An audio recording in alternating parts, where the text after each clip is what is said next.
Mananthavady Pathanamthitta ആനവണ്ടി family യാത്രക്കാരുടെ WhatsApp കൂട്ടായ്മ ഓണാഘോഷ പരിപാടി സംഘടിപ്പിച്ചു.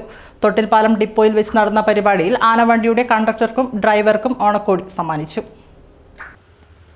മാനന്തവാടിയിൽ നിന്നും രാവിലെ 7 മണിക്ക് പുറപ്പെട്ട് തൊട്ടിൽപ്പാലം കുറ്റ്യാടി വഴി പത്തനംതിട്ടയ്ക്ക് പോകുന്ന പത്തനംതിട്ട ഡിപ്പോയുടെ സൂപ്പർഫാസ്റ്റ് ബസ്സിലെ യാത്രക്കാരാണ് ഓണാഘോഷ പരിപാടികൾ സംഘടിപ്പിച്ചത്. ബസ് കുറ്റ്യാടി ചുരമിറങ്ങി തൊട്ടിൽപ്പാലം ഡിപ്പോയിൽ എത്തിയപ്പോൾ ബസ്സിലെ കണ്ടക്ടർ മനോജ് കുമാർ, ഡ്രൈവർ ജീമോൻ എന്നിവർക്ക് ആനവണ്ടി ഫാമിലി ഓണക്കോടി സമ്മാനിച്ചു. ഡിപ്പോയിൽ എത്തിയവർക്കും ബസ്സിലെ മുഴുവൻ യാത്രക്കാർക്കും മധുരം വിതരണം ചെയ്തു. യാത്രക്കാരായ ജിൻസി ടീച്ചർ, സതീശൻ മാസ്റ്റർ, ബിജു, വിജീഷ്, പ്രജിത്ത്, സനിത്ത് എന്നിവർ പരിപാടിക്ക് നേതൃത്വം നൽകി. തൊട്ടിൽപ്പാലം ഡിപ്പോയിലെ inspector Shibu S, station master Raveendran എന്നിവർ ആശംസകൾ അറിയിച്ചു. വയനാട് നിന്നും കുറ്റ്യാടി വഴി പത്തനംതിട്ടയ്ക്ക് നിരവധി പേരാണ് ഈ ബസ്സിന് യാത്രയ്ക്ക് ഉപയോഗിക്കുന്നത്.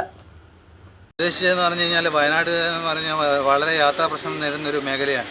അപ്പോൾ അവരുടെ ഒരു പ്രശ്നത്തിന് ഒരു പരിഹാരം ഉണ്ടാക്കുക എന്നുള്ള രീതിയിലാണ്. അതായത് ഇപ്പോൾ ഈ ബസ് കൊണ്ട് വളരെ യാത്രക്കാർക്ക്, ജോലിക്കാർക്കൊക്കെ വളരെ ഉപകാരമുണ്ട്.